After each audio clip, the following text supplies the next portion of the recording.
Banyak orang bertanya, mengapa Rabi'ah disejajarkan dengan kaum lelaki? Maka jawabannya adalah bahwa Nabi sendiri pernah berkata, sesungguhnya Allah tidak memandang rupa kamu, dan yang menjadi masalah bukanlah bentuk, tetapi niat seperti yang dikatakan Nabi. Manusia akan dimuliakan sesuai niat di dalam hati mereka. Dan apabila kita boleh menerima 2/3 ajaran agama dari Aisyah radhiyallahu anhu, maka sudah tentu kita boleh pula menerima petunjuk-petunjuk agama dari pelayan pribadinya itu. Rabi'ah al-Adawiyah merupakan seorang sufi perempuan pada masa dinasti Umayyah yang sangat zuhud, benar-benar mengabdikan diri untuk beribadah kepada Allah. Pada malam Rabi'ah dilahirkan ke dunia, tidak ada satupun yang dapat ditemukan di dalam rumah orang tuanya, karena ayahnya sangatlah miskin. Bahkan, tidak ada satupun tetes minyak untuk mengusapi pusarnya. Tidak ada lampu, dan tidak ada kain untuk menyelimutinya. Si ayah sudah memiliki 3 putri, dan Rabi'ah adalah putrinya yang keempat. Karena itulah, anak itu dinamakan Rabi'ah. Pergilah ke tetangga kita, si Fulan, dan mintalah setetes minyak, supaya aku bisa menyalakan lampu, ujar sang istri. Akan tetapi, si suami telah bersumpah tidak akan pernah meminta apapun dari orang lain. Maka pergilah ia dan berpura-pura menyentuhkan tangan ke pintu rumah tetangganya, lalu kembali pulang. Mereka tidak mau membuka pintu, lapornya. Istrinya yang malang itu pun menangis dengan susah hati.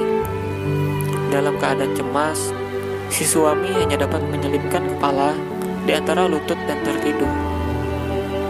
Dia bermimpi bertemu sang Nabi. Nabi membujuknya, janganlah engkau bersedih, karena bayi perempuan yang baru saja lahir itu adalah ratu di antara kaum perempuan yang akan menjadi perantara bagi 70.000 kaumku. Besok, datangilah Isa Az-Zadan, gubernur Basrah, kata sang Nabi. Pada selembar kertas, tulislah kata-kata berikut ini. Setiap malam, engkau mengirimkan 100 sholawat kepadaku, dan setiap malam Jumat sebanyak 400. Kemarin adalah malam Jumat, tetapi engkau lupa melakukannya. Sebagai penebus kelalaianmu, berikanlah 400 dinar yang telah engkau peroleh secara halal kepada orang ini. Ayah Rabi'ah terbangun dalam keadaan bersimbah air mata. Dia pun bergegas menuliskan surat yang diperintahkan oleh Nabi dan menyerahkan surat itu kepada gubernur lewat perantara pengurus rumah tangga istana. Sedekahkan 2.000 dinar kepada fakir miskin, perintah sang gubernur ketika membaca surat itu. Sebagai bentuk syukur karena junjungan kita mengingatkanku, berikan juga Tuhan tadi 400 dinar dan katakan kepadanya, aku harap engkau datang kepadaku sehingga aku dapat melihatmu. Tetapi aku merasa tidak pantas jika seseorang sepertimu datang menemuiku. Aku lebih suka jikalau akulah yang datang dan menyergap pintu rumahmu dengan janggutku. Namun, demi Allah, aku memohon kepadamu, apapun yang kau butuhkan, katakanlah kepadaku. Ayah Rabi'ah menerima uang itu dan membeli sesuatu yang dirasa perlu. Ketika Rabi'ah agak lebih dewasa dan ibu dan ayahnya telah meninggal dunia, kelaparan merebak di Basrah. Ia dan kakak-kakaknya terpisah. Suatu hari ketika Rabi'ah keluar rumah, ia terlihat oleh orang jahat yang menculik kemudian menjualnya seharga 6 dirham. Si pembeli menyuruh Rabi'ah melakukan pekerjaan yang berat. Pada suatu hari, Rabi'ah sedang berjalan-jalan dan seketika dia didekati oleh orang asing. Rabi'ah pun melarikan diri. Saat berlari, Ia tersungkur dan tangannya pun terkilir. Rabi'ah menangis sambil mengantuk-antukkan kepalanya ke tanah. Ya Allah, aku ini orang asing, anak yatim piatu, seorang tahanan tak berdaya yang tertangkap. Tanganku cedera, namun aku tidak bersedih hati atas semua ini. Yang kubutuhkan adalah keridhaan-Mu untuk mengetahui apakah Engkau berkenan atau tidak. Janganlah Engkau bersedih. Rabi'ah mendengar suatu suara. Esok Engkau akan dimuliakan sehingga malaikat-malaikat pun iri kepadamu. Lalu Rabi'ah pun kembali ke rumah majikannya. Pada siang hari ia berpuasa dan beribadah kepada Allah. Pada malam hari ia terus sembahyang sampai fajar mereka. Suatu malam majikannya terbangun dari tidur dan melalui jendelanya dilihatnya Rabi'ah yang sedang bersujud dan berdoa kepada Allah. Ya Allah, Engkau tahu bahwa hasrat hatiku adalah untuk dapat memenuhi perintah-Mu dan mengabdi kepadamu. Seandainya aku dapat mengubah nasibku ini, maka aku tidak akan beristirahat barang sebentar dari mengabdi kepadamu. Akan tetapi, Engkau telah menyerahkan diriku ke bawah kekuasaan seorang makhluk ciptaan-Mu. Demikianlah doa yang dipanjatkan Rabi'ah. Si majikan melihat sendiri sebuah lentera tergantung tanpa rantai di atas kepala Rabi'ah. Cahayanya menerangi seluruh rumah. Menyaksikan peristiwa ini, ia merasa takut. Ia lalu beranjak ke kamar tidur dan duduk merenung hingga fajar tiba. Begitu hari sudah siang, ia memanggil Rabi'ah, bersikap lembut kepadanya, kemudian membebaskannya. Izinkan aku pergi, pinta Rabi'ah. Si majikan memberi izin. Kemudian Rabi'ah pun meninggalkan rumah majikannya menuju gurun. Dari gurun, ia pergi ke tempat pertapaan yang ditinggalinya beberapa lama untuk membaktikan diri kepada Allah. Lantas, ia berniat untuk menunaikan ibadah haji. Maka ia pun berangkat melewati gurun lagi. Ia menaruh gundelan berisi barang-barangnya di punggung keledai. Akan tetapi, begitu sampai di tengah-tengah gurun, keledainya mati. Izinkan kami membawa barang-barangmu, kata seorang anggota rombongannya. Kalian teruslah berjalan, jawab Rabi'ah. Bukan tujuanku untuk bertawakal kepada kalian, kata Rabi'ah. Para lelaki itu pun meneruskan perjalanan dan meninggalkan Rabi'ah sendirian. Ya Allah, tangisnya sambil mengadah. Begitukah cara raja-raja memperlakukan seorang perempuan yang tak berdaya di tempat yang asing baginya?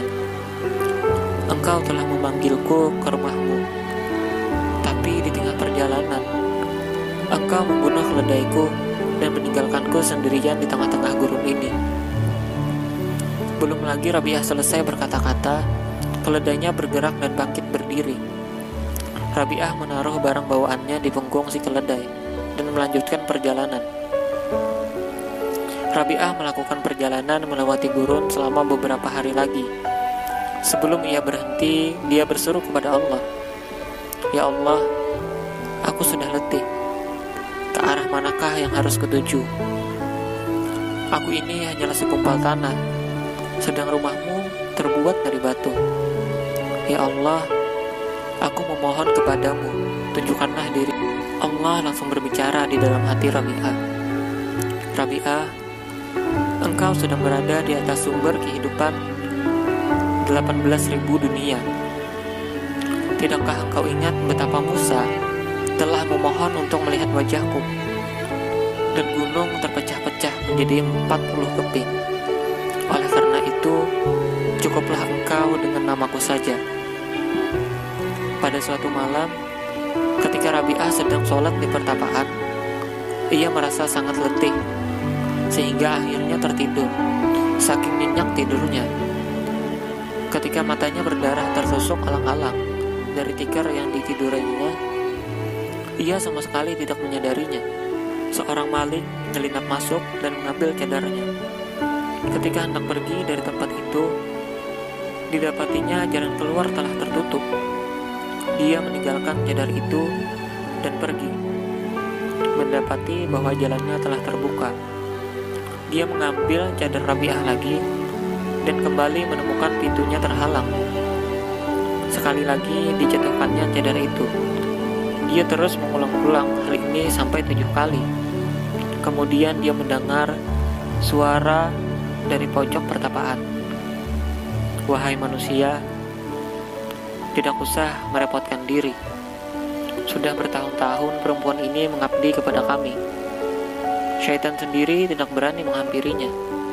Bagaimana mungkin seorang maling punya keberanian mencuri cadarnya?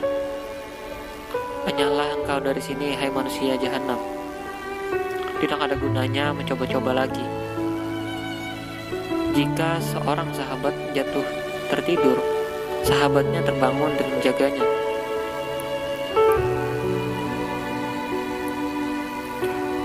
Dua orang pemuka agama datang mengunjungi Rabi'ah dan keduanya merasa lapar. Mereka berharap Rabi'ah akan menyuguhkan makanan kepada mereka. Makanan yang disuguhkan Rabi'ah pasti diperolehnya secara halal. Ketika mereka sudah duduk, di depan mereka sudah terhampar serbet dan di atasnya ada 2 potong roti. Melihat hal ini, mereka sangat gembira. Akan tetapi, saat itu pula seorang pengemis datang, dan Rabi'ah memberikan kedua potong roti itu kepadanya. Kedua pemuka agama itu sangat kecewa, namun mereka tidak berkata apa-apa. Tak berapa lama kemudian masuklah seorang pelayan wanita, membawakan beberapa buah roti yang masih panas. Majikanku telah menyuruhku untuk mengantarkan roti-roti ini kepadamu, kata si pelayan.